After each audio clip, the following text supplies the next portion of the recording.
Кыргыз Республикасынын Конституциялык соту жөнүндө Кыргыз Республикасынын конституциялык мыйзамына өзгөртүүлөрдү киргизүү тууралуу конституциялык мыйзамдын долбоору биринчи окууга киргизилет. Демилгечи Кыргыз Республикасынын президенти, баяндамачы Өскөнбаев Эмиль Жолдошевич, Кыргыз Республикасынын конституциялык сотунун төрагасы. Чакырылгандар Коңкубаева Умиткан Нургазиевна, Кыргыз Республикасынын башкы прокурорунун орун басары. Анда сөз сизде, Эмиль Жолдошевич.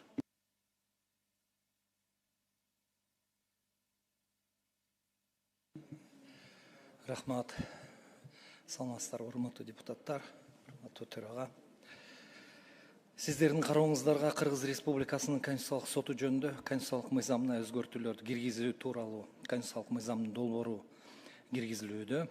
Бул мыйзам долбоору Кыргыз Республикасынын президентинин 2023 жылдын 3 мартындагы 47 сандуу жарлыгы менен бекитилген 2023-2026 жылдары Кыргыз Республикасынын сот адилеттиги системасын өнүктүрүү мамлекеттик максаттуу программасын жүзөгө ашыруунун алкагында иштелип чыккан. Долбоордун негизги максаты Конституциялык соттун ишинин натыйжалуулугун жогорулатуу, Конституциялык сот өндүрүшүнө заманбап санариптик механизмдерди киргизүү, ошондой эле Конституциялык соттун актыларын талаптагыдай жана өз убагында аткарылышы камсыз кылуу болуп саналат. Ушуга байланыштуу долбоор менен бир нече негизги өзгөртүүлөр сунушталат. Биринчиси бул кайрылууларды өндүрүшкө кабыл алуунун тартибин өзгөртүү.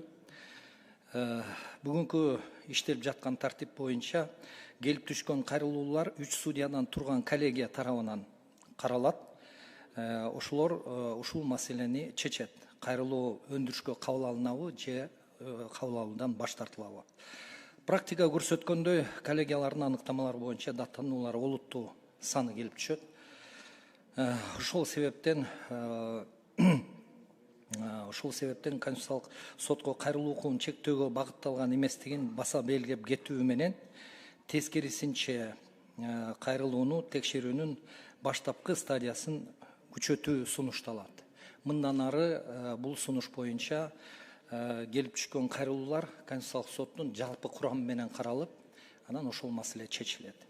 Экинчи маселе бул деген электрондук форматта кайрылууларды киргизүү, ошо мүмкүнчүлүгүн бекитүү бул мыйзамда. Себеби өзүңүздөр жакшы билесиздер, Конституциялык сот Бишкекте жайгашкан, эч кандай бөлүктөрү региондордо жок. Анан кийин бизге кайрылуу өткөрүш үчүн Бишкекке келип, жалпы бөлүмгө кайрылып анан өткөрүш керек. Чынында мындай кайрылуу көп болбосо дагы ошо региондордон келген учурлар бар. Ошон үчүн эгерде электрондук форматта эгерде киргизе алсак, кийин биз ушундай максатыбыз бар, Конституциялык сот отурумун онлайн менен кайрылуучу эгерде башка алыс региондон болсо, ошол жерден онлайн режимде сот отурумуна катышуу, ошол бүт механизмдерди ошого ушул алгачкы мындайча айтканда ченем болуп берет эле, ошол механизмди иштеп чыгат элек деген сөз. Үчүнчүсү бул айрым категориялардагы иштердин мөөнөтүн тактоо сунушталып жатат. Мындай Конституциялык сот өндүрүштө шашылыш түрдө каралуучу дагы иштердин категориялары бар. Ошолорду 2 айдан 3 айга чейин өзгөртүп бериңиздерди суранып турабыз. Мунун себебин да айтайын. Себеби кандай суроо талап түшөбү судьядан же болбосо башка маселе менен жанакы биздин мыйзам боюнча шашылыш түрдө карашыбыз керекпи? Баары бири чечимдин сапаты жана биздин жалпы эле чечимдерге ошого тете кош керек деген сөз да. Бирок мынчалык кыска мөөнөттө ушунчалык чоң жумушту өткөрүш татаалыраак болот экен. Бул ушул 15 жылдын ичинде иш практика көрсөтүп келатат. Ошол себептен ушул маселени да көтөрүп аттык эле сиздердин алдыңарда. Төртүнчү маселе бул деген Конституциялык соттун укуктук позицияларын милдеттүү мүнөзүн бекитүү. Бул чынын айтса азыркы долбоордо принципиалдуу элементтердин бири. Себеби Конституциялык соттун чечимдеринин өзгөчөлүгү бар. көп мындай жыйынтыктоочу тыянактар жүйөлөштүрүү бөлүгүндө жазылат. Себеби анын баарын анан ошонун негизинде келип туруп анан кийин резолютивдик бөлүктө ушундай жыйынтыкка келет. Бул ченем же мыйзам конституцияга ылайыкпы же карама каршы келеби деп. Бирок ошол жанакы мен айткан жыйынтыктоочу тыянактардын баарын резолютивдик бөлүмгө жазыш мүмкүн эмес экен да. Эми эл аралык практикада ошондой, ошол себептен негизинен эле жүйөлөштүрүү бөлүгү Конституциялык соттун чечимдери дайыма милдеттүү түрдө кабыл алынат баардык органдар менен. Ошону да колдоп берсеңиздер деп ошол ойду айтайын дедим эле. Бешинчиси бул Конституциялык соттун актыларын, ошондой эле Конституциялык соттун корутундуларын аткаруу тартиби такталат. Эң негизги жерде маселе бул деген кезексиз тартипте каралыш керек деген жобо ушул жерде көрсөтүлгөн. Бул боюнча ар кандай сын пикирлер айтылган, ошондой эле депутаттар тарабынан. Ошого кичине түшүндүрмө берип кетейин дедим эле. Эң биринчи себеп бул деген соттун актысын аткарууга багытталган. Мына жаңы эле карадыңыздар. Бул деген ошол Конституциялык соттун чечимин аткаруу тартибинде аткаруу үчүн ошол мындайча айтканда мыйзамдын долбоорлору жаралат. Ошентип анан өзгөчө тартипте сиздерге киргизилет. Эмне себептен кезексиз тартипте каралыш керек? Себеби деген эгерде Конституциялык сот мыйзамды же анын бир ченемин мыйзамга карама каршы келет десе, ал ошол чечим чыккандан баштап юридикалык күчүн жоготот. Ошол жерде мындай актык пайда болот. Пробел орусча айтканда пайда болот. Аны деген баягы укуктук жөндөмгө салыш керек ал маселени. Ошон үчүн бул маселелер бул негизи эле дүйнө жүзүлүк практика. Аны деген тез арада чечилиш керек деген маселе да. Бул деген эгерде конституцияда түздөн түз көрсөтүлбөсө дагы, бул деген конституцияда бекитилген принциптерден чыккан нерсе. Бул биринчиден конституциянын үстөмдүүлүгү. Экинчиси бир дагы мыйзам эгерде конституция карама каршы келсе, пайдаланууга жатпайт. Бул дагы конституциянын талаптарынын бири. Ошол себептен эгерде Конституциялык соттун чечиминен чыккан, ошону аткарууга багытталган конституциялык мыйзамдын долбоору болсо, ал деген түшүнүктүү себеп менен кезексиз тез ара ичинде мындай маселе каралыш керек. Себеби деген укуктук системада мындай айтканда дефект пайда болуп калат. Дефект аны деген мындай узак мөөнөткө узартыш деген болбойт деген сөз да. Мен ошону сиздерге кичине кеңирээк ошол маселе боюнча айтып кетейин дедим эле. Эгерде мындай айтсам, негизинен эле мына бул биз сунуштап аткан өзгөрүүлөр бул баягы ушул 15 жылдык тажрыйбанын жыйынтыгы да. Кайсы жерлерде кичине оңдоп түздөп койсок туура болот деген негизи ошону жалпы анализдеп, ошону иштеп чыгып ушу алдыңыздарга киргизип отурабыз. Эгерде сурооңуздар болсо мен жооп бергенге даярмын. Рахмат. Анда суроо берүү үчүн сөз Дастан Далбаевичте. Мыйзам долбоорду колдойм, бирок ошол эле кезде бир топ эле суроолор бар да. Сиз айтсаңызчы, 25 жылда Конституциялык сотко канча жаран кайрылды? Субъектов, сколько субъектов обратилось? Так. И канча иш каралды? 25 жыл дедиңизби? 25. Или можете вот даже 26 год, квартал сказать. Айырма жок. Ну так, чтобы эмес, салыштырма кылайм деп атам да? Салыштырма. Мына мен немеден эле баштап берейинчи сиздерге. 21 жылдан баштап эле. 49 кайрылуу түшкөн, 22 жылы 69 кайрылуу түшкөн, 2023 жылы 95 кайрылуу түшкөн. 2024 жылы 59 кайрылуу, 2025 жылы 41 кайрылуу, 26 жылы эми азыр иштелип жаткан жыл 12 кайрылуу азыр өндүрүштө турат деген сөз. Анын ичинен мына немеде 49-дун ичинен 21-жылы 37 кайрылуулар кабыл алуудан баш тартылган. Мен айтып кетейин, эгерде уруксат берсеңиздер, ошол 37 жанагы аныктамаларга кайрылууну өндүрүшкө кабыл алуудан баш тартылган. 8-ине даттануу түшкөн арыздар. Ошондон бирөө эле канааттандырылган. То есть өндүрүшкө кабыл алынган деген сөз да. 22-жылы 46-сы 69-дан 46 кайрылуу кабыл алуудан баш тартылган. 11 боюнча даттануу түшкөн. Ошонун ичинен экөө эле өндүрүшкө кабыл алынган да. 23-жылы 95 кайрылуудан 65 кайрылуу кабыл алуудан баш тартылган. Ошондо эгерде эсептесеңер 30-у өндүрүшкө кабыл алынган да, эгерде мындай неме эсептесек. 14 боюнча даттануулар түшкөн. Анын ичинен 6 өндүрүшкө кабыл алынган. 24-жылы 48-ден 9-у өндүрүшкө 48-ден 9-уна даттануу түшкөн. 9 тең кабыл алуудан баш тартылган. 24-жылы 25-жылы 41-ден 24-ү өндүрүшкө кабыл алуудан баш тартылган. 8-өөнө даттануу түшүп, 8-өө тең өндүрүшкө кабыл алынган эмес. 26-жылы 12 24 кайрылуудан 24 кайрылуу түшүптүр. 12-синен жарымы, мындайча айтканда, кабыл алуудан баш тартылган. Кабыл алуудан баш тартылган. Анын ичинен 4-өөнө арыз түшкөн. 4-өөнө арыз түшүп, анын ичинен бирөө эле канааттандырылган.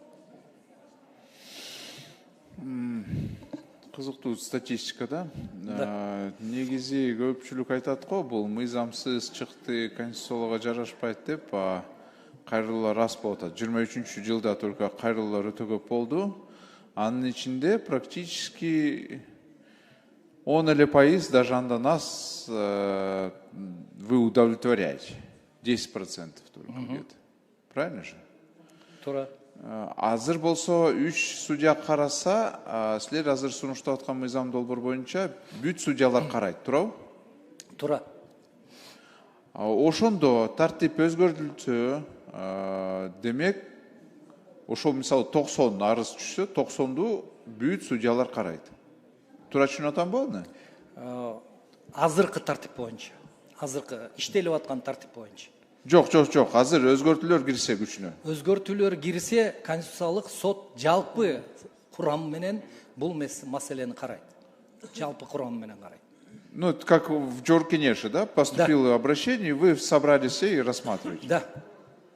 Ошондой. А как по голосованию? Кто больше набрал? То есть сколько голосов набрал или как будет? Да, большинством. Большинством принимается решение о принятии или об отказе в принятии к производству, Конституционному суда производства. Каждый судья будет изучать этот вопрос? Да. Не, это правильно. Не трое судей. Это очень правильно. Это будет весь состав изучать, и весь состав будет принимать об этом решение. Я думаю, это очень правильно. Каждый судья должен участвовать. Я более того скажу, это вообще общемировая практика. Это правильно. Решение о принятии и об отказе, то есть суд принимает в полном составе подобные решения. Не маленькие коллеги, а в полном составе принимают решения. Я считаю, что это правильно. Я поддерживаю. Единственное, мне кажется, конечно, не мне учить, но все-таки было бы хорошо, если бы кто-то из Кабмина докладывал бы, что ли, по законопроекту. Потому что, вдруг, я не думаю, что так будет, вдруг кто-то обратится о конституционности данного законопроекта, правильно же? Тоже такое может быть. Туура айтасыз. Жерде биздин мыйзамга түздөн түз тиешелүү болгондон кийин, конечно, мындай ошол себептен мен өзүм келдим алдыңызга. Кызыкчылыктар кагылышы болуп атат да, кичине. Туура айтасыз. Вот, поэтому бул жерде президенттин өкүлү барбы? Бар, айтыңыз. Сиз ошону жазып коесузбу, суранычы, негизи конституциялык судья бул жерге келип, мыйзамдар боюнча доклад кылбаш керек эле. кылбаш керек. Эртең сурайт да, бирөө азыр арызданса, айтат да конфликт интересов деп коет да. Сураныч. Может, на следующий раз это учтите обязательно. Жок, мен анын баарын түшүнүп атам, мен башында эле комитетти каралып атканда айтам, негизи эле дүйнө жүзү боюнча Конституциялык соттун судьялары мыйзамдын долбоору кайсы деңгээлде болбосун иштелип чыгып аткан деңгээлде болобу же кабыл алып аткан ошол стадия болобу, катышууга эч кандай неме мындай Ойду айтпаш керек. Оюн айтпаш керек. Туура. Бул чын. Тура. Негизи ушундай практикада тура. Асланбаевич, биз сүйлөштүк, жогорку кеңештагы депутаттар да дайын, эгер кандайдыр мыйзамдар болсо, биз аркылуу деле мыйзамдар өзгөртүүгө жол бар да. Хорошо, анда кийинки сөз сурай берсин Гүль Ахматкуловна. Рахмат Төрага, у меня, как бы вы ответили на некоторые вопросы, которые я хотела задать, да? Но у меня вот такой вопрос, вы сейчас вводите такое вот новое понятие, как в 31-ю, да, увеличиваете сроки, и в то же время вы по вопросу толкования Конституции вводите новое разрешение спора о компетенции между ветвями государственной власти. Ну и там далее по тексту, да? А что у нас 38-я статья, да, рассмотрение по письменной процедуре, то же самое, разрешение спора о компетенции между ветвями государственной власти. У нас возникают такие споры, да, это необходимость или что? Ну, я вам отвечу. В практике Конституционного суда уже было дело, которое рассматривалось, и это было дело по обращению министра финансов, Лаврова тогда еще была. Она обратилась по поводу закона о бюджете. Там была норма, что статья расходов, я сейчас точно название статьи расходов не помню, но это касалось капитального строительства, расходов на капитальное строительство. И в соответствии с законом о бюджете все свои решения о направлении финансирования правительство должно было согласовывать с профильным комитетом. И на основе... Профильным комитетом Жогорку Кеңеш? Жогорку Кеңеш, да. Жогорку Кеңеш. И вот это поставило Минфин в такие условия, что как бы какие-то объекты, социальные объекты в том числе, они не заканчиваются, скажем, в течение одного календарного года или даже двух, да, календарных лет. Они вынуждены, но ввиду того, что вот эта норма существовала по поводу согласования с профильным комитетом, и вот я вам даже приведу ее слова, она сказала, мы превращаемся в страну котлованов, говорит, потому что мы ни один объект вовремя закончить не можем. В какой-то момент финансирование останавливается, потому что профильный комитет не дает своего согласия на выделение средств, например, на завершение какого-то объекта. И в связи с этим вот это противостояние между исполнительной ветвью власти и законодательной ветвью власти именно как бы в вопросах полномочий. И это решение, оно было принято, оно у нас находится на сайте, можно ознакомиться. Просто об этом, если говорить, то очень долго придется. Нет, мне просто вот и возник вопрос, что вроде бы у нас между ветвями государственной власти нет таких вот вопросов, как бы конфликтной ситуации или что-либо недопонимания. И вопрос компетенции, мне кажется, всеми законами, да, оговорено. Никто не превышает. И вот здесь вот возник такой вопрос. И потом вы себе увеличиваете вот срок вынесения, значит, решения и написания до 3 месяцев. Сейчас действующим у нас 2 месяца. Вы знаете, вот таким большим составом, и у вас, в принципе, неплохой аппарат. Неужели вот нужно столько времени, а когда требуется оперативность? Вот, как я в своем выступлении сказал, Гүль Ахматкуловна, любое решение, выносимое Конституционным судом, в том числе по вот этим категориям дел, которые рассматриваются во внеочередном порядке и в укороченные сроки, они по своему смыслу, по своему значению никак не меньше тех актов, которые выносятся в обычном порядке. Да? И вот даже поступает, например, мы понимаем, вот обращается судья районного суда, да, он приостанавливает рассмотрение дела, Там тоже судьбы людей, судьбы их имущества решаются. да. Мы понимаем все это прекрасно. Но вопрос бывает настолько сложный, что именно просто исследование этого вопроса, особенность решения Конституционного суда заключается именно в том, что оно основывается на очень глубоком изучении вопросов права не только в рамках нашей страны, да, и вообще вопросов правового развития, вопросов конституционно-правового смысла тех или иных требований. И на самом деле вот получается, что мы как бы иногда даже вынужденно просто нарушаем эти сроки, мы не поспеваем просто.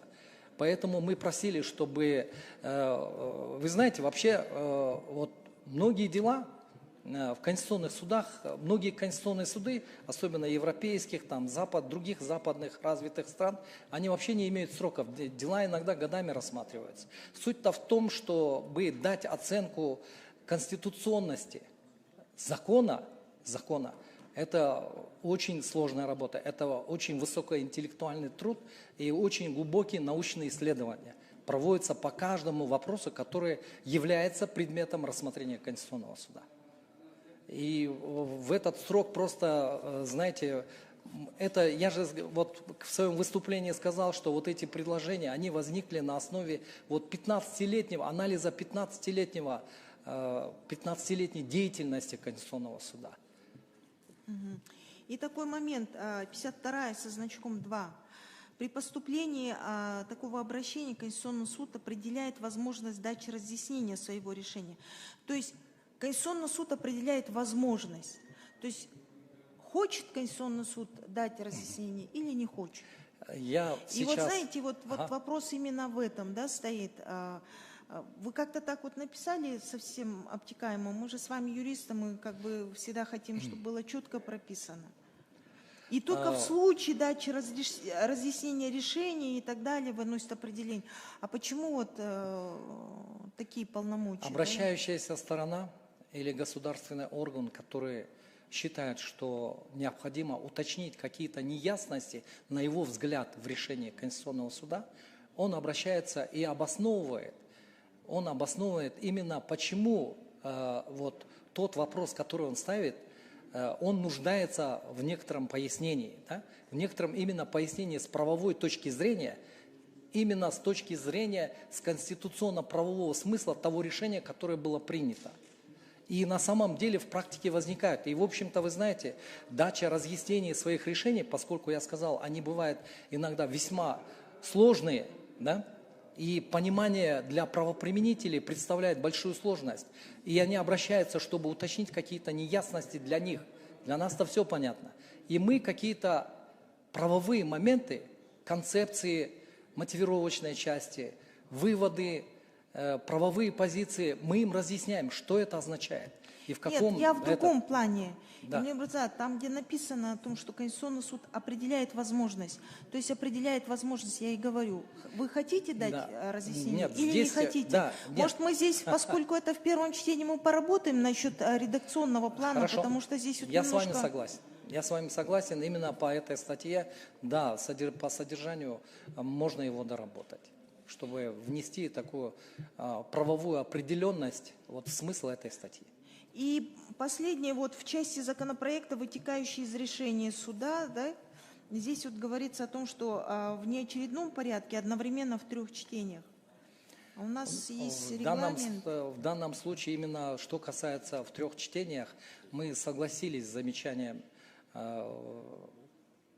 комитета о том, что да.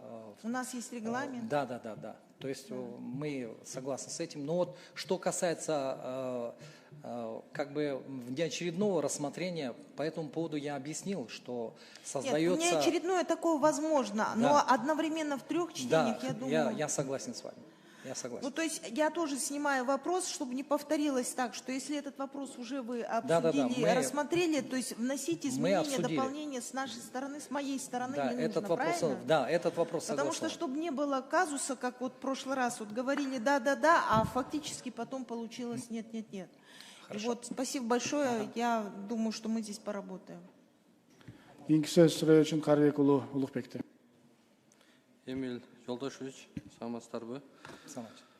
Мен мынау сиздин долбоордогу 52 статьяга токтолгум келип атат да. Укуктук позициялар жалпыга милдеттүү деп белгилеп атасыздар. Туурабы? Бул жерде баягы соттун чечиминдеги эң маанилүү акыркы жыйынтыктоочу бөлүгү мындай маанилүү болот да. Анан бул жерде сиздер жазып атасыздар Конституциялык соттун чечиминин укуктук позициялары да жалпыга милдеттүү деп атасыздар да. Ошондо юридикалык түшүндүрмөсү мындайча айтканда закон болуп атабы соттун? Жооп бере берейинби? Рахмат сурооңузга. Жерде негизи Конституциялык соттун чечими бул деген Конституциянын уландысы деп эсептелинет да, уландысы деп. Себеби ошол Конституцияда көрсөтүлгөн талаптар жана принциптер ошо чечмеленет. Эң биринчи эмнеден баштайт? Конституциялык сот ошонун маңызын чечмелейт. Мына момундай маңызда түшүнүш керек, момундай тартипте аткарыш керек Конституциянын талабын деп. Анан ошону эле ошо менен бирдикте жанакы кайсы маселе каралып атат? Кайсы ченем каралып атат же мыйзам каралып атат? Мыйзам каралып атса, ошонун мындай регулятивдик баягы кандай коомдук мамилеге таасирин тийгизип атат? Регулятивдик, укуктук жактан кандай таасирин тийгизип атат? Ошону анан салыштырма немеси менен ошондо жыйынтыктоочу тыянактар жүйөлөштүрүү бөлүгүндө жазылат. Бул ар бир сөз эмес. Ошон үчүн жанакы укуктук позиция деген бул деген жыйынтыктоочу тыянактар да. Ошол бирок немеде жазылат, ал жүйөлөштүрүү бөлүгүндө жазылат. Мотивировочный бөлүгүндө жазылат. Түшүнүктүү. Анан жыйынтыгында мен бүтүп коеюн, кечиресиз. Анан жыйынтыгында резолютивдик бөлүктө Конституциялык сот жалпы мындай жыйынтыкка келет. Бул мыйзам же ченем Конституцияга ылайыкпы же карама каршы келеби деп. Мен түшүндүм. Бирок сот чечиминде акыркы жыйынтыктоочу бөлүгү бул абдан маанилүү да. Ошол сот чечиминде күчкө ээ болот. Азыркы сиздердин айтып аткан маселе бул түшүндүрмөлөрү дагы жалпыга милдеттендирилип атат да, туурабы? Бул негизи мындай да. Тиги мына укуктук практикада мындай болот. Ар бир беренени эми өзүңүздөр деле угуп жүрсөңүздөр керек. Бир кызматкер мындай түшүнөт экен, экинчи кызматкер башкача түшүнөт экен. Ошонун баары Конституциянын талабына ылайык, Конституцияда бекитилген принциптерге ылайык бул беренени, ушул ченемди ушундай түшүнүш керек, ушундай аткарыш керек деп биз немеге жаза албайбыз. Жыйынтыкта биз айттык да, ченем Конституция карама каршы келбейт деп айттык. Бирок кандай акыбалда бул карама каршы келбейт? Анын баардыгы ошол жүйөлөштүрүү бөлүгүндө жазылат.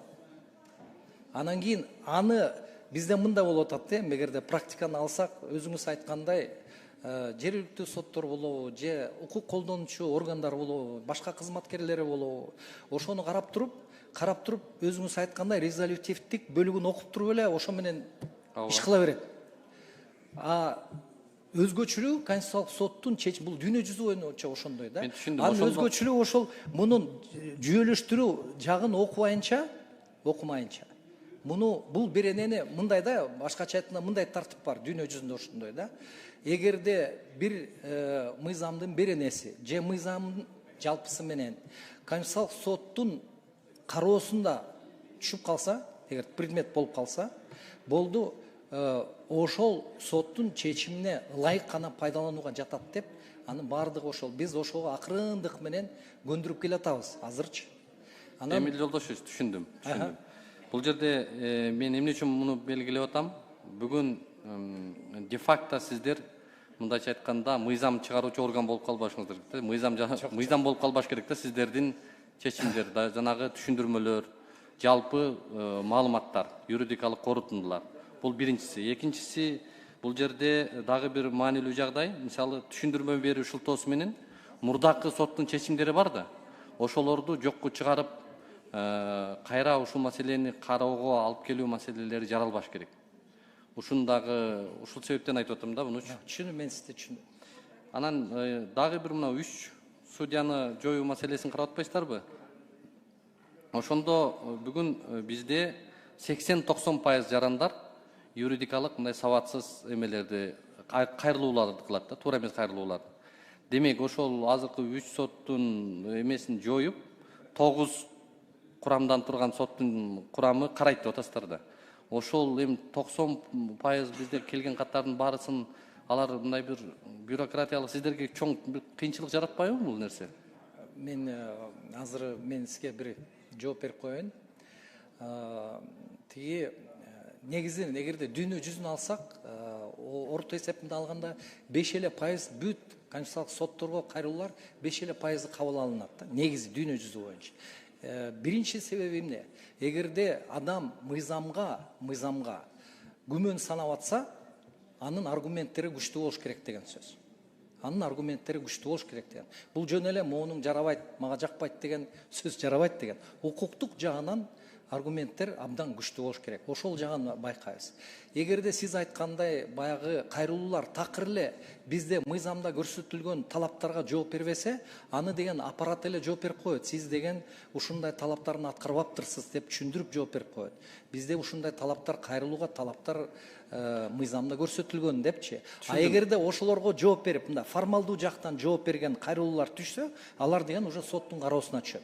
Ошондо сот жалпы курамы менен, мына биз сунуштап аткан тартип боюнча жалпы курамы менен ошол маселени чече баштайт. Эмил Жолдошевич, акыркы суроом. Коомдук талкуусуз жана бир эле учурда 3 окуудан кабыл алыныш керек деп 53-беренени белгилеп атасыздар.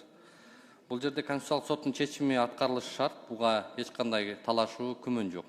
Бирок Конституциялык соттун чечимин аткарылышын Жогорку Кеңеш ички эрежелерди, ички регламентти өзү чечсе кандай болот? Мен бул жерден эми маселени Конституциялык соттун чечимин мындай кезексиз кароону кылса болбойбу ушул беренени? Кезексизге жылдырып, бирок баягы 15 күндүк маанилүү мыйзамдар болот, олуттуу долбоорлор болот, анан ошолорду баягы коомдук талкууну жүргүзүп, процедура менен өзүнүн этабы менен жүргүзүүнү кылсак болбойбу?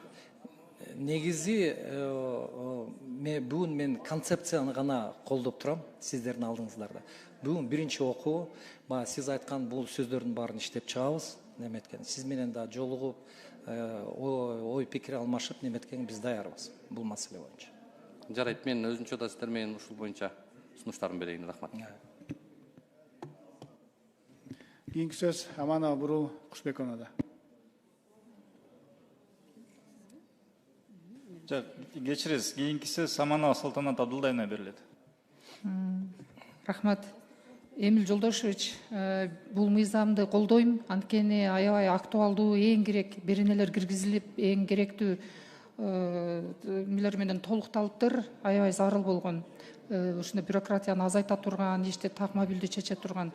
Анан менде бир суроо бар эле. Мына 53-чү беренеде айтылып атат да, 53-чү беренеде Министрлер кабинети Конституциялык соттун чечими же корутундусу келип түшкөн күндөн тартып 3 айдан кечиктирбестен Жогорку Кеңешке аталган чечимдин же корутундадан келип чыккан конституциялык мыйзамдын же мыйзамдын долбоорун киргизет дейт. Эгерде ушул учур аткарылбай калганда кандай чара көрөсүздөр? Эч кандай чара көрө албайбыз. Эми бул деген баягы кандай десем, мамлекеттин эң бийик органдары ортосунда ушундай талаптар болот. Ага мындай атайын жоопкерчиликти караган деген бул туура эмес го деп. Мен эмнеге бул суроону берип атам? Мындай болгондо азыр бизде урматтуу Марлен Абдрахманович, сизди дагы көңүл боркуңузду өтүнүп кетет элем да.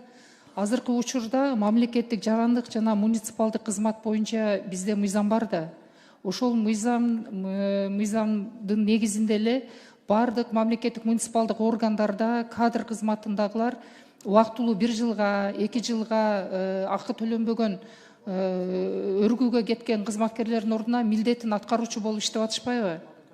Милдетин аткаруучу болуп иштеп жаткан кызматкерлерге толук кандуу укугу корголуп, ага чим берүүдө, кызматка көтөрүүдө же эмгек стажына жазылбай жатат. Ошол боюнча сиздерден Кыргыз Республикасынын Жогорку сотунун конституциялык палатасынын чечими чыкканда 2019-жылы 20 ноябрда номер 14 менен ошол жерде мамлекеттик жарандык жана муниципалдык кызматка кире турган талапкерлердин жана кызматка көтөрүлө турган талапкерлерге бирдей мүмкүнчүлүк берүү принцибин сактоо максатында милдетин аткаруучуларга толук укук берилсин деп чыккан сиздерден, Конституциялык палатадан. Бирок ошол азыр аткарылбай жатат да. Эч кимге жазылбай, качан гана мыйзамды түшүнгөн жарандар жеке кайрылып, жеке соттошкон учурда гана. Ушул маселе боюнча айтып койсоңуздар, прокуратурадагы ошондой эле сиздер тараптан. Мыйзам боюнча биз жай аныктама кабыл алышыбыз мүмкүн. Аткаруу тартибинде дагы эгерде аткарылбаса. Негизи чынын айтыш керек, ушул 13-жылдан бери бир топ эле, мен азыр толук санын айта албайм, менимче бир 20га чукул болсо керек. Конституциялык контролдоо органдын чечимдери бүгүнкү күнгө чейин аткарыла элек, андай учурлар дагы бар. Аны эми мындай деш керек, негизи эле Конституциялык сот өндүрүш биздин укуктук система үчүн, биздин эл үчүн бул жаңы мындай жаңы көрүнүш да, жаңы көрүнүш. Айтышым керек, бүгүнкү күнү деле толук мындай түшүнүк таба албайсың. Коомдун ичинде деле ар кайсы деңгээлде ар кандай болот экен. Мен айтып атпайм, жана сиз айткандай, бирок баягы бизде каралган жай аныктама бул мындай нерселерге багытталган эмес да, багытталган эмес. Баягы министрлер кабинет аткарбай атат, же болбосо юстиция министрлиги аткарбай атат, же башка органдар аткарбай атат деп биз баягы немете албайбыз да. Бирок мен ушул учур менен пайдаланып айтып кетишим керек, эгерде кайсы мыйзам же анын өзүнчө беренеси болобу Конституциялык сотто каралса, ал деген андан мындай айрылып пайдаланууга жатпайт. Ал деген только ошол чечимге ылайык пайдаланууга, ошондо гана Конституцияга ылайык деп тапса болот. Ал эми мен жана айтып кеткен боюнча, эгерде мыйзам же анын ченеми Конституцияга карама каршы келсе, ал пайдаланууга жатпайт. Иштөөгө жатпайт да мындай. Азыр ошондо тактап алайлычы, мына Конституциялык палатанын чечими чыгып атат. Мамлекеттик жарандык же муниципалдык кызматта иштегендердин милдетин аткарып жаткан кызматчыга толук турда укугу корголот деп сиздерден чечим чыгып атат. Бирок учурда ал бир да аткарылбай, милдетин аткаруучулар эмгек стажы да сакталбай, жазылбай, ошондой эле чын да берилбей жатат да. Ошого прокуратура сиз да жооп берип коесуздарбы? Чечим чыккан. А бул жакта кечирим сурайм, азыр мындан карасаңыз, ал жерде мурунку мыйзамда, эски мыйзамда дагы жазылып турат. 3 айдын ичинде тиешелүү министрликтер Конституциялык соттун чечимин аткаруу боюнча мыйзамды шайкеш келтирип, жогорку кеңешке алып кирсин деген. Бирок киргизилбеген эмес да ал дагы. Ошон үчүн милдетин аткаруучулар, миңдеген милдетин аткаруучулардын бул абдан чоң проблемасы. Нурлан Жанадилович, өзүңүз көзөмөл алсаңыз, прокуратурадан жооп берип коесуздар, урматтуу. Мен бүтүп коеюнчу сөзүмдү, эгерде уруксат берсеңиздер, кечиресиз. Конституциялык жогорку соттун Конституциялык палатасы, өзүңүздөр билесиздер, 2010 жылдын 21-жылга чейин иштеген.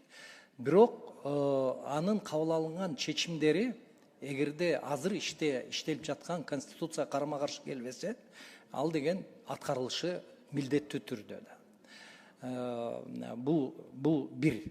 Биз өзүбүз тараптан маалымат каратары, биз жыл сайын ошондой маалымат беребиз, негизи. Кайсыл чечимдер бүгүнкү күнгө чейин аткарылбай келди деп. Ошол себептен биз да ошондой маалыматты ошо министрлер кабинетине, юстиция министрлигине бергенге биз даярбыз, ошондой маалыматты. Абдулла, сиз сурооңузга өзүңүз жооп бердиңиз, анткени ал жерде жазылып турат, 3 айлык мөөнөттө мыйзамдарга шайкеш келтириш керек деп атат. Ал ошо шайкеш келгенде өзү азыр Конституциялык соттун төрагасы да айтып жатпайбы, ошол именно ошол шайкеш келүү жөнүндө биз дагы билдирүүлөрдү берип турабыз деп. Мен билишимче акыркы 3 жылда юстиция министрлиги активдүү иштеп, акыркы чыгарган конституциялык чечим, соттун чечимдеринин баары толук канда аткарылып жатат. Бул мурда каралган экен, пока шайкеш келсе, ошондо мисалы үчүн мамлекеттик орган бир нерсеге ссылка кылып, тем более бул жерде айлык бюджет жөнүндө болуп атпайбы, акча бөлүп берүү жөнүндө. Анан эгерде ар кандай класстык ишин берсе, сөзсүз түрдө ага айлыгына кошумча акылар кошулат, айлыктары жогорулайт стажына жараша. Анан азыр эле сиздер өткөргөн эсептөө палатасы сыяктуу текшерүүлөр келгенде ошол жерден бул мыйзамда бул норма көрсөтүлгөн эмес деп эле кайра ал акчаны ошол кызматкерден кайра эмеге бюджетке төктүрөт. Ошол себептен мыйзамга ылайык келиш керек. Ошол мыйзамдарга өзгөртүү киргизилген учурда гана ошондон аткарыла баштайт. Рахмат. Мен Рахмат. кошумчалап кетейин. Чын айтыш керек, 21 жылдан бери мына чечимдердин аткарылышы боюнча азыр эч кандай кыйынчылык жок. Чын айтыш керек. Бүт укуктук колдонуучу органдар менен ошол эле башкы прокуратура, МВД, ГКНБ баары чогулуп, жанакы эгерде Конституциялык соттун чечиминен чыккан мыйзамдын долбоорлору жалпы чогуу отуруп баары иштелип, ошо группа түзүлүп, ошентип азыркы күнү ал дагы бир абдан жакшы тартипке салынган да бул маселе боюнча. Ошону айтып кетейин деген. Биринчи процедурный. Рахмат. Мыйзам долбоору тармактык комитеттерде да каралып, суроо жооптор берилип алынганда, анан сунушум бар, суроолорго чектөө коюп коелу деген. Рахмат. Суроолор жыйынталды, бир эле Элвира Жылбайковна калды. Андан кийин чечимге өтөбүз. Сөз Элвира Жылбайковнага. Дагы бири бар. Уруксатпы? Рахмат. Урматтуу Эмил Жолдошевич, 53-чү беренеде, мамлекеттик тилде 53-чү берене экен, расмий тилде 52-чи берене прима 2 экен. Конституциялык соттун актыларын аткаруу боюнча карасаңыздар, Конституциялык соттун чечимдерин же корутундуларын келип чыккан мыйзам долбоорлору мыйзам чыгаруу демилгесинин субъектилери тарабынан коомдук талкуулоосуз кечиктирилгис катары киргизилет жана Жогорку Кеңеш тарабынан кезексиз тартипте бир эле мезгилде 3 окууда каралат. Таптыңызбы? Менде мындай суроо да, регламентте бизде деген 3 окууда каралат деген бар, конституциялык мыйзам, бирок көпчүлүк топтун чечимдери менен кошо кириш керек да. Же сиздер регламентке да пакет менен алып келсеңиздер болмок. Марлен Абдрахманович ошол өзгөрүүлөр жөнүндө да айтып атат да. Бизде регламентте деген кезексиз, анан 3 окууда дароо кечиктирилгис катары биз карап беребиз. Бирок деген бизде деген Жогорку Кеңештин депутаттык топторунун чечимдери да болуш керек да. Кандай болуп калат анда? Мен жана айтып кеттим. Бул дагы комитетте абдан талкууланган. Комитетте каралганда жооп берсеңиз керек. Мен укпай калып турмун да. Каралган маселе, биз макул болдук бул боюнча. Регламент боюнча эле Жогорку Кеңеште карала берет. Жанакы кезексиз эле деген тартип ошол сакталса деген эле биздин топтордун чечимдери менен болот да. Жанакы бир мезгилде 3 окуудан өтөт деген, ал деген комитеттин сунушу боюнча долбоордон алынган. Анда деген эме ал жерден макул болдуңуз, уже комитетте чечилип болот. Просто мен бул палатадан укпай калып турмун да. Түшүнүктүү. Анда колдойм мыйзамды. Рахмат. Рахмат. Бул тема боюнча бир маалымат берип коеюнчу, урматтуу депутаттар. Биз лидер фракциялар менен сүйлөшүп, кайсыл бир шашырын түрдө алып келген мыйзамдар болбосун, биз шашпай, биринчи окуудан карап, андан соң гана экинчи, үчүнчү окууда чечимдерди беребиз. Максималдуу түрдө ушундай карайлы деп чечтик. Биз Кудай бурса кийинки регламенттерде да бул боюнча өзүнчө өзгөртүүлөрдү киргизебиз. Ал эми Нурлан мырза, сизге айтарым, реалдуу түрдө керектүү мыйзамдар болсо, албетте биз 3 окууда дароо караганга дайынбыз. Анан ушундай жолу бар экен деп эле ар бир мыйзамга силер алып келип эле лидер фракциялардан бергиле деп сурап, бул жактан шаштырып бизди киргизип атканыңыздарды биз кабыл албайбыз. Биз сүйлөштүк. Биз биринчи окуудан кийин кабыл алгандан кийин терең изилдеп, карап, электен өткөзүп, сунуштарыбызды берип, андан соң экинчи, үчүнчү окууда, пожалуйста, анда маселе жок. Ошондуктан силерге мындай маалымат катары айтып коелу, биз лидер фракциялар менен сүйлөшүп, ушундай бир чечим кабыл алганбыз. Анда акыркы сөз суроо берүүчү Исманалы Эгембердиевич. Рахмат чоң, урматтуу төрага, урматтуу Эмил Жолдошевич, мен бул мыйзам долбоорун карап чыктым, колдойм. Муну 52 дроп 2-чи беренени карасаңыз, Конституциялык соттун чечимин жана корутундусун түшүндүрүү деп турат. Конституциялык соттун чечимдери жана корутундулары чечим чыгарылган иштин тарабынан кайрылуусу боюнча соттун өзү тарабынан расмий түшүндүрүлүшү мүмкүн дейт. Мындай түшүнүксүз жазылып калыптыр да, ушу жеричи. Ушуну бир карап көрмөй калсаңыз. Биз жана айтып кетпедикпи? Ушул берене боюнча дагы иштеп, редакциясы боюнча иштейбиз. Бүгүн концепциясын эметип атабыз. Мен макулмун, мындай анча-мынча түшүнүксүз нерсени деле неметип калса болот, ошо чыгып калышы мүмкүн. Сүйлөм өзү вообще түшүнүксүз жазылып калыптыр. Ошону бир карап коюңуздар. Туура айтасыз. Карап көрөбүз, Рахмат. Кийинки сөз суроо берүүчү Узакбаев Улукбек Камчыбекович. Рахмат, Марлен Абдрахманович. Эмил Жолдошевич, саламатсызбы? Биз комитетте сиздин эмеңизди уктук, колдодук. Мыйзам боюнча бизде суроо жок.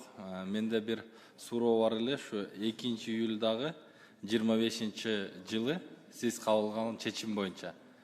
Жанагы о признании вины ошо боюнча суроо бар да.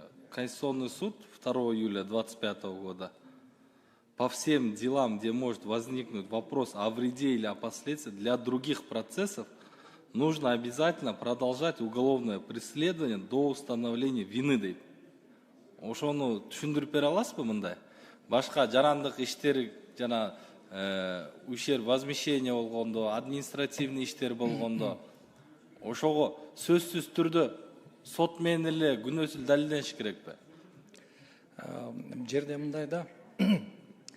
Кээде соттун, мен жергиликтүү соттор жөнүндө сөз кылып атам да.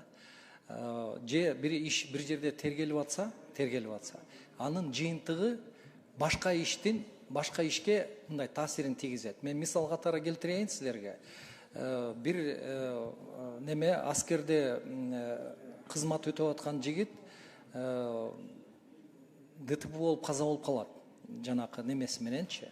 Анан кийин анын үй бүлөсү бар экен, 2 баласы бар экен. Аялы жанакы мамлекетте атайын билесиңер да страховой немеси бар. Ошону төлөнүш керек деп кайрылса, тергөөчү өзү күнөөлүү деп жыйынтык чыгарып койгон да, албалачы, өзүнчө күнөөлүү деп.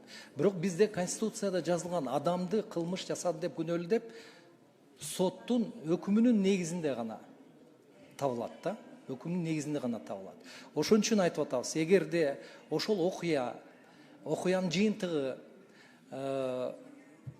башка иштер боюнча таасирин тийгизсе, юридикалык сөз менен айтканда преюдициалдык күчү керек болсо, анда сотко чейин жетиш керек. Сот деген аны аныкташ керек. Ошол адам күнөөлүүбү же жокпу? Тергөөчү эмес, прокурор эмес, сот жыйынтык чыгарыш керек ал боюнча. Себеби ошонун соттун өкүмү анан кийин башка иштер боюнча, анын билесиңер жанакы мурас иштери болот, ошол эле страхование иштери болот, көп маселелер болот да, жарандык иштерлер көп пайда болот. Анан кийин ошолордун баардыгы ошол нерсеге таянсын. Эгерде чын эле күнөөлүү болсо, аны деген сот гана таба алат. Бул деген түздөн түз Конституцияда жазылган.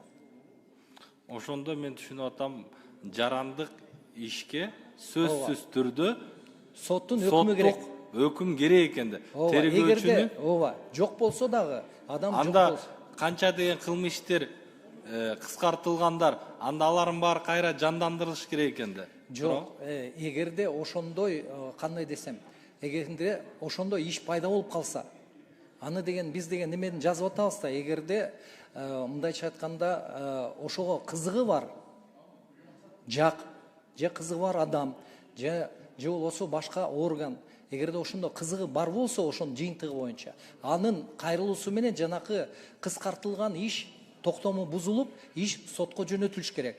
Анан жанакы кыскартылган токтомдо чыгарылган жыйынтык, бул адам күнөөлүү деп чыккан жыйынтык. Ал деген соттун өкүмү менен бекиш керек да. Бул чын эле күнөөлүү экен. Мына турат, экспертизанын жыйынтыгы турат, күбөлөрдүн немелери турат дегенде, далилдери турат. Бул чын эле күнөөлүү деп ал соттун. Анан кийин ошонун жыйынтыгы боюнча жарандык иштерде ошол соттун өкүмү негиз болот. Башка чечимдерди кабыл алганга. Ошол кылмыш иш менен жарандык ишке механизм болуп калбайбы? Жо, болот да. Жо, болуш керек деген сөз. Кылмыш иши негизи өзүнүн задачаларын бар, жарандык иш өзү. Мен сизге түшүндүрүп берейинчи, преюдициальность деген, преюдициальность. Эгерде бир иштин жыйынтыгы боюнча башка иш чечилип атса, башка сот өндүрүш, өзүңүз айткандай кылмыш неме эмес, баягы жазык иши боюнча эмес, жаран иш боюнча, эгерде ошонун жыйынтыгы таасирин тийгизсе, мына айтып атпаймынбы, жанакы обязательное государственное страхование акчасы төлөнүш керекпи? Ошол үй бүлөсүнө же төлөнбөш керекпи? Тергөөчү аны күнөөлүү деп таап койгон. Мейли, балким күнөөлүү, бирок ошол жергиликтүү судья маселени көтөрүп атат.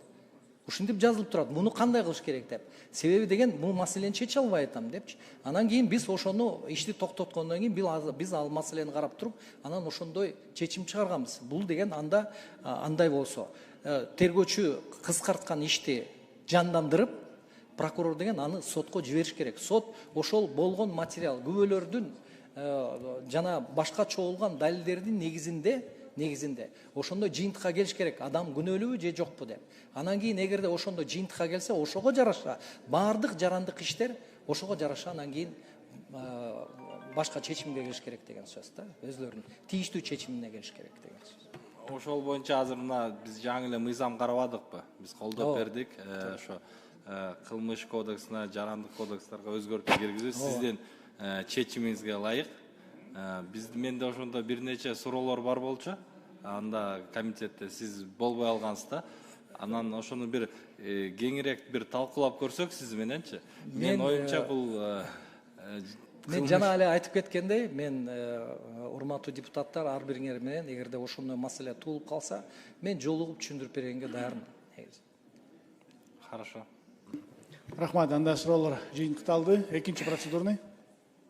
Урматтуу Марлен Абдрахманович, сизден сураныч протоколдук тапшырма берип койсоңуз, 2019 жылы Жогорку соттун Конституциялык палатасында 20 ноябрда чечим чыкканда, бул мамлекеттик жарандык жана муниципалдык кызмат жөнүндөгү мыйзамга бардык ушул мамлекеттик кызматкерлерди жогорку тепкичке көтөрүү жана эмгек стажын коргоо жана башка укуктары боюнча бирдей мүмкүнчүлүктөр берилсин деген принципке мына милдетин аткаруучулардын укугу корголбой калган. Ошондуктан 1 жылга 2 жылга бардык мамлекеттик кызматтарда иштеп жатып, бирок кайсы бир себептер менен 1 жыл 2 жылга акы төлөнбөгөн эмгек өргүүгө кеткен кызматкерлердин ордуна иштеген милдетин аткаруучуларга эч кандай укугу корголбой 7 жылдан бери стаждагы каралбай жана эмгек стажда жазылбай жана чин да берилбей келе жатат да.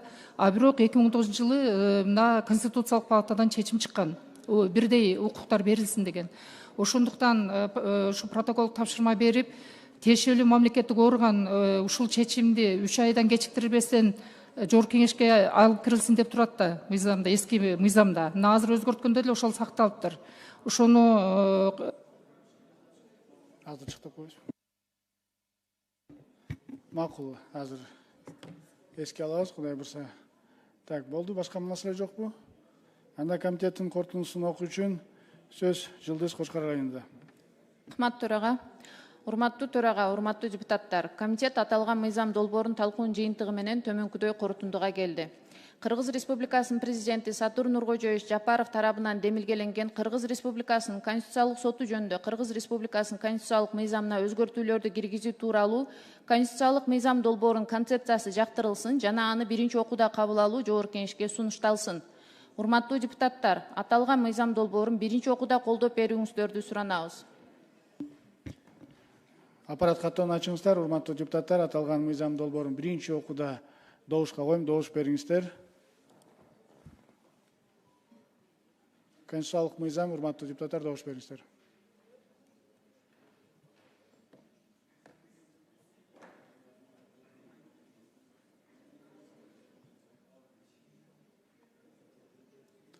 Макул 77, каршы жок, баары 77, катталды 86. Мыйзам долбоору